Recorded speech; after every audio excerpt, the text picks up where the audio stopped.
Estas quantidades físicas possuem não apenas magnitude, mas também direção. Essas quantidades são representadas por vetores. Algumas coisas são estritamente uma questão de ponto de vista. Por exemplo, Copérnico disse que todos sempre contemplavam o universo do ponto de vista da Terra. O que aconteceria se utilizássemos o ponto de vista do Sol? Um dos resultados imediatos seria que ficaríamos muito bronzeados. Obviamente, o seu ponto de vista não deve ser menosprezado. Uma vez escolhido um determinado ponto de vista, pode-se precisar de um meio de descrever exatamente onde se encontra alguma coisa, em que direção ela está indo.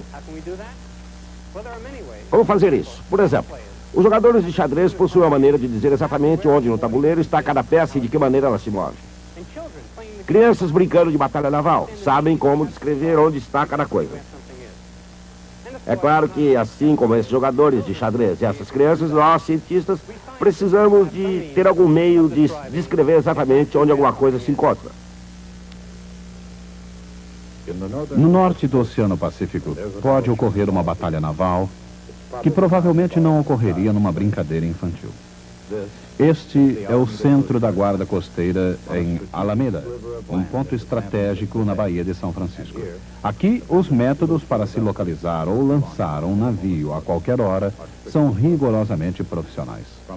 Em épocas tranquilas ou em momentos de crise no alto mar, a Guarda Costeira dos Estados Unidos exerce suas atividades com uma considerável variedade de meios e maneiras, cartas de navegação de alta precisão, uma profunda familiaridade com a baía e as águas circundantes,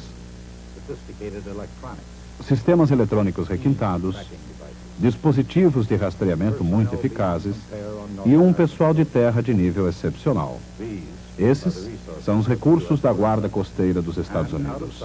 E longe da vista, mas não da mente, junto com sua poderosa equação de talento, treinamento e tecnologia, existem as ferramentas da matemática vetorial. Uma entidade que possui tanto magnitude quanto direção é um vetor representado por uma seta. A direção da seta é a direção da entidade, enquanto que seu comprimento indica sua magnitude. Deslocamento, velocidade e aceleração são vetores. Os vetores são escritos em negrito. Entidades simples como o tempo e massa são escalares. Nas equações, os escalares são escritos em itálico. A magnitude de um vetor é também um escalar, a mesma letra, mas em itálico.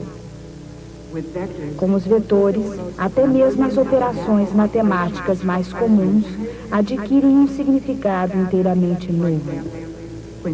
Por exemplo, quando dois vetores são somados, o resultado não é simplesmente um número, é um novo vetor. Os vetores também podem ser subtraídos uns dos outros, e o resultado é um novo vetor. Naturalmente, quer utilizem ou não métodos científicos clássicos, os instrumentos da Guarda Costeira são moderníssimos e sempre alertas.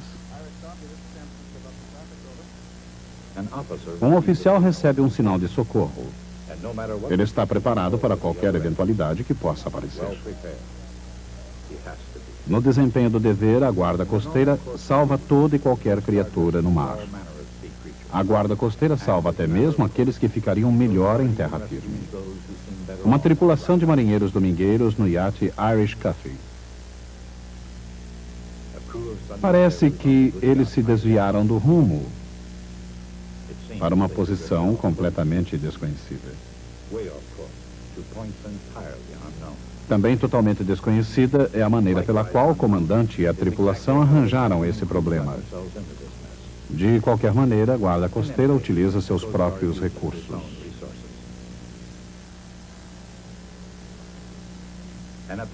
Com o girar de uma chave,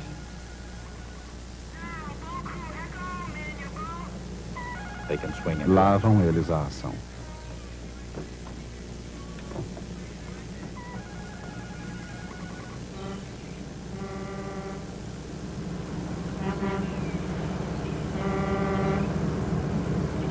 Mas espera um pouco. Essa abordagem talvez não seja necessária.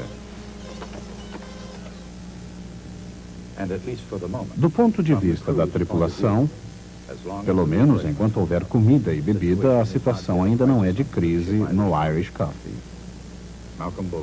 Malcolm Bogart e Percival Flynn, homens corajosos, recebem inspiração do seu líder, o Capitão Duke. Quer o perigo seja imediato ou potencial, a guarda costeira não brinca em serviço. Irish Coffee, this is San Francisco Coast Guard. Location and nature of your distress, over. This is the Irish Coffee. Repeat, we're in trouble and we're someplace off the coast of San Francisco.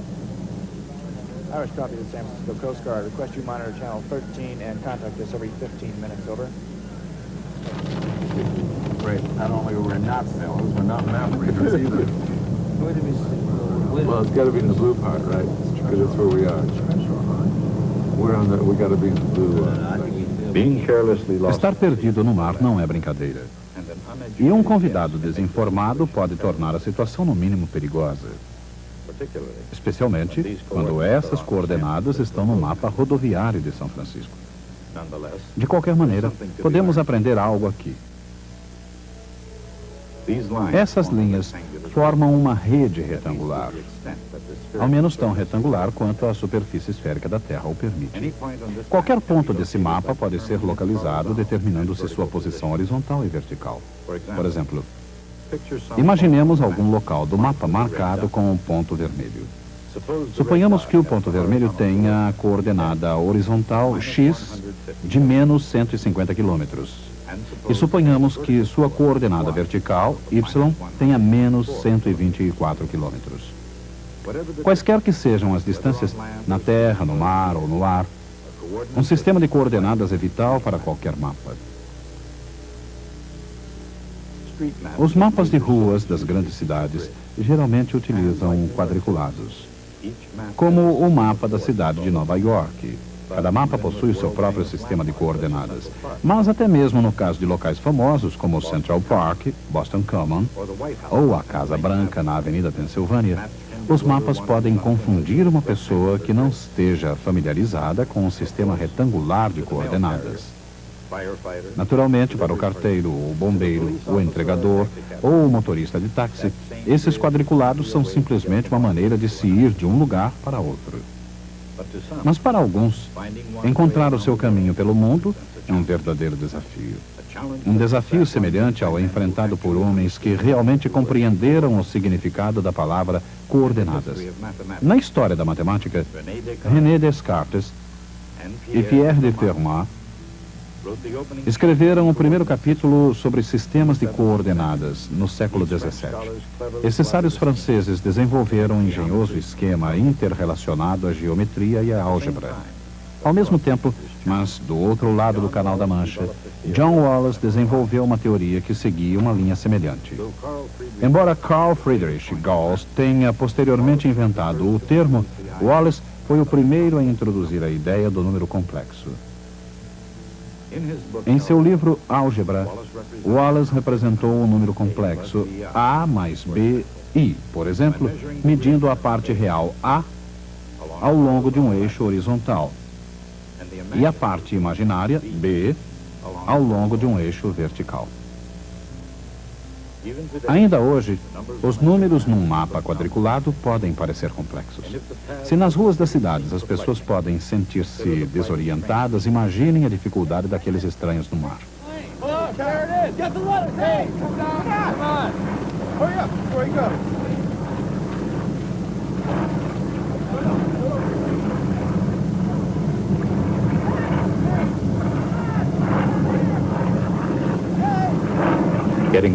Perder-se sem um bom mapa é a parte mais fácil. Ser encontrado sem um mapa exige um pouco mais de trabalho. Para encontrar uma embarcação perdida, a guarda costeira tem vários métodos de ação, inclusive a triangulação. 2 diferentes ângulos de recepção radiofônica são estabelecidos através do uso de antenas direcionais. Linhas retas são prolongadas até se interceptarem. Assim, se a guarda costeira utilizasse a triangulação, e se o mar fosse tão previsível quanto a matemática, o Irish Cuff deveria estar justamente aqui. Isto é, ele estaria aqui se tivesse estabilidade suficiente para se manter num local.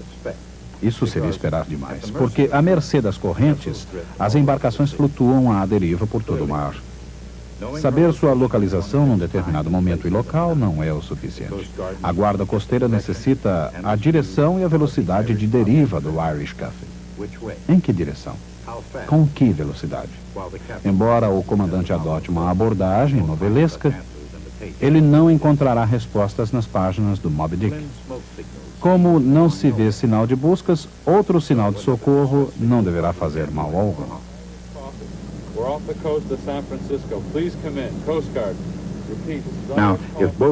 Se Bogart tivesse fornecido uma segunda posição à guarda costeira, o quadro poderia ser esse.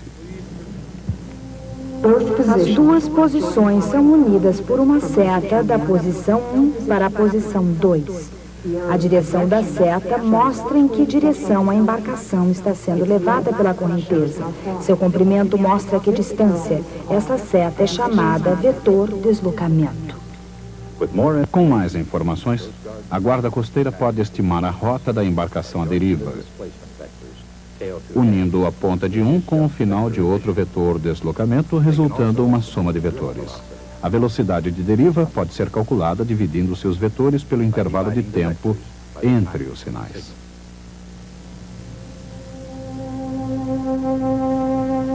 Um vetor pode ser multiplicado por um escalar.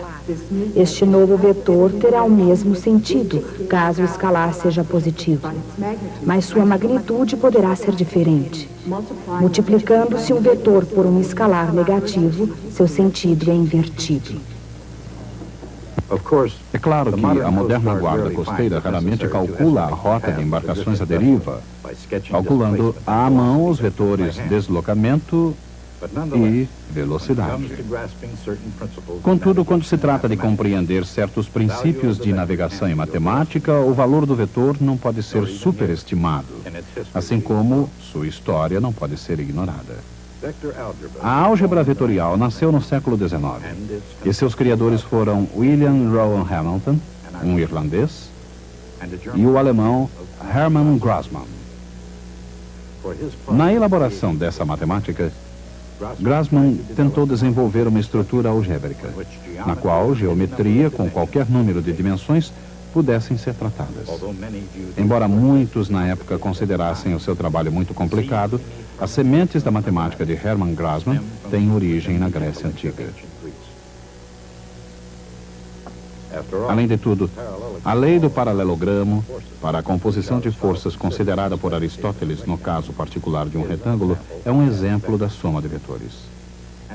E de uma forma ou outra utilizada com a maior cautela desde então. Isaac Newton julgou o paralelogramo de forças suficientemente importante para incluí-lo em sua magnífica obra Principia. Seriam necessários alguns séculos até William Hamilton perceber o âmbito e a versatilidade dos vetores.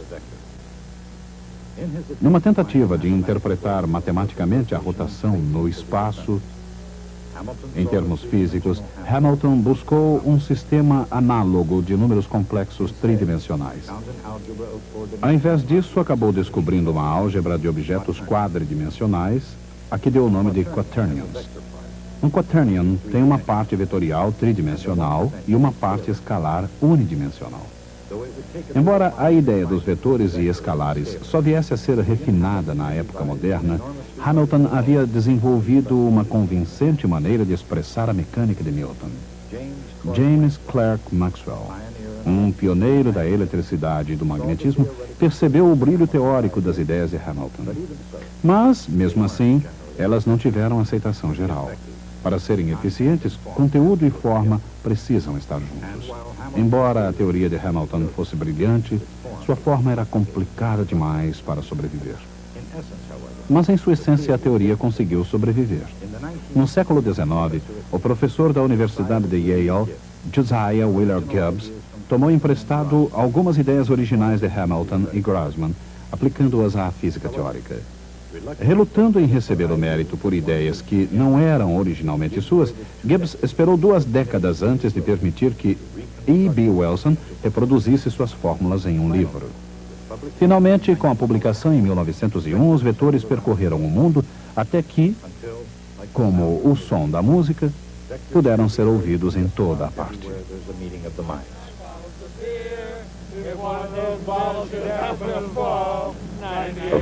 Naturalmente, a álgebra vetorial, como a notação musical, exige uma certa prática. Mesmo a bordo do Irish Cuff, um pouco de exercício não pode agravar muito a situação. De qualquer maneira, os vetores, ao contrário das letras de algumas canções, são muito versáteis. Um vetor pode ser multiplicado por outro vetor. O produto escalar de A e B é um escalar que mede a tendência dos 2 vetores de apontarem na mesma direção. A vezes B é igual ao comprimento de A vezes o comprimento de B, vezes o cosseno do ângulo entre eles. Quando A e B são perpendiculares entre si, seu produto escalar é 0. O produto escalar de um vetor por ele mesmo é o quadrado do seu comprimento.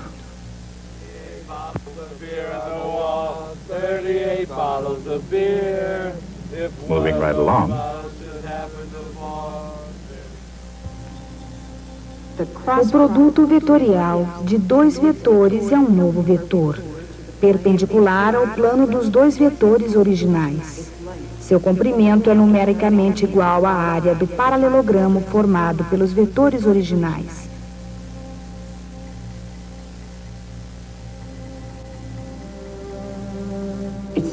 Sua direção é determinada pela regra da mão direita.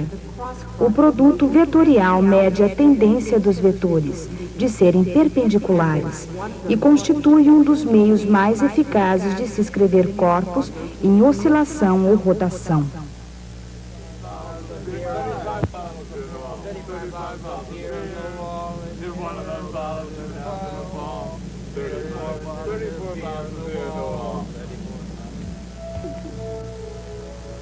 A álgebra vetorial utiliza 2 vetores unitários perpendiculares entre si, I e J. O pequeno circunflexo sobre o vetor indica que o seu comprimento é 1. O vetor desde a origem até o ponto de coordenadas x, y é a soma de 2 vetores perpendiculares, um vetor horizontal x, y e um vetor vertical y, j.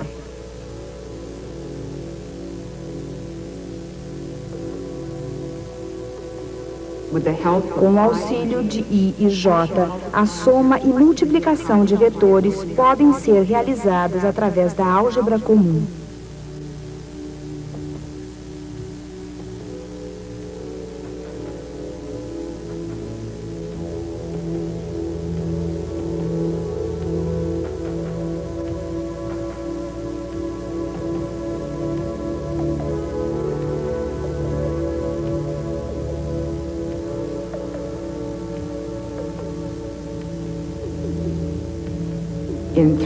Num espaço tridimensional, é utilizado um terceiro vetor K. K é perpendicular ao plano de I e J. Um vetor tridimensional é escrito xi mais yj mais zk.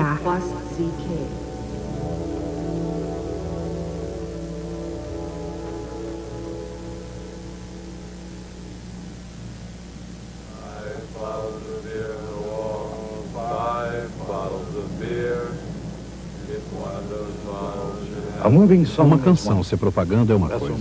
Uma embarcação em movimento é outra muito diferente, especialmente quando está à deriva no mar. Lembre-se, antes do primeiro sinal de socorro, o vento estava calmo, o mar sereno, o dia perfeito para se divertir. Mas o tempo muda. E o Irish Cuff não está onde deveria e também já não é o mesmo. No mar, o vento é uma força que não pode ser ignorada. Como a velocidade do vento tem magnitude e direção, isso significa que ela é uma quantidade vetorial. O mesmo acontece com a velocidade da corrente aquática. E agora, navegando à deriva, com vento e corrente fortes, sem saber para onde, pode ser perigoso.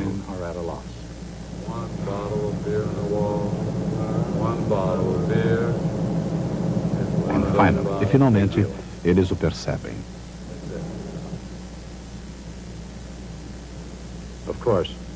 É o fim. E é claro que se o comandante tivesse inclinações matemáticas, tentaria ajudar a guarda costeira.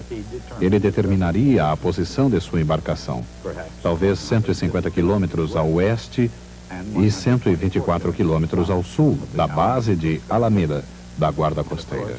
Calcularia a velocidade do vento, digamos 40 quilômetros horários soprando do sul. Determinaria que sua embarcação estava sendo impulsionada a uma velocidade média de 2 quilômetros por hora na direção norte. Mas como os homens puderam perceber, o capitão Duke poderia ser chamado de muitas coisas, mas não de matemático. Não o critiquemos, no entanto. No que se refere a vetores, a coordenadas, a qualquer coisa que possa ser usada no salvamento, ele simplesmente não sabe o que fazer. A menos que tenha uma imaginação muito criativa. O capitão Duke percebe que a guarda costeira dos Estados Unidos precisa do seu auxílio. Assim, com a sua ajuda, isso para não falar de coordenadas, velocidade do vento, provável direção de deriva e um helicóptero, as coisas podem realmente funcionar.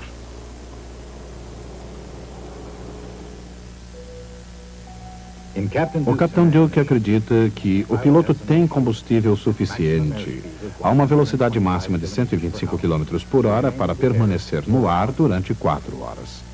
Isso significa aproximadamente 2 horas para ir, 2 para voltar e 250 km de raio de ação, não mais. Será que o helicóptero conseguirá chegar ao Irish Cuff? E não menos importante, será que o piloto conseguirá voltar à base? O vento carrega o helicóptero para o norte a 40 km por hora, 80 km para o norte em 2 horas. Se o piloto voasse ao longo de um desses vetores, acabaria ultrapassando seu raio de ação. Não poderia ir mais longe, pois não poderia contar com um vento a favor constante para impulsioná-lo em sua viagem de volta à base. Mas a situação não é tão grave quanto parece. Por quê? Porque o Irish Cuff também está derivando para a direção norte a 2 km por hora. Dentro de 2 horas, terá se afastado 4 km para o norte, o que o levaria para o limite do alcance do helicóptero. Levando em conta a velocidade do ar, a velocidade do vento, a velocidade da deriva, o piloto calcularia a direção do voo adequada e chegaria ao Irish Cuff. Mesmo com a imaginação do comandante, isso seria possível? Sim. E na realidade, a resposta deveria ser óbvia. O rumo do helicóptero e seu deslocamento pelo vento se combinam ou se somam como vetores. Apesar de simples, esses cálculos seriam vitais se a guarda costeira dos Estados Unidos lesse o pensamento do capitão Duke. Mas em vez disso, puseram em prática o seu próprio plano.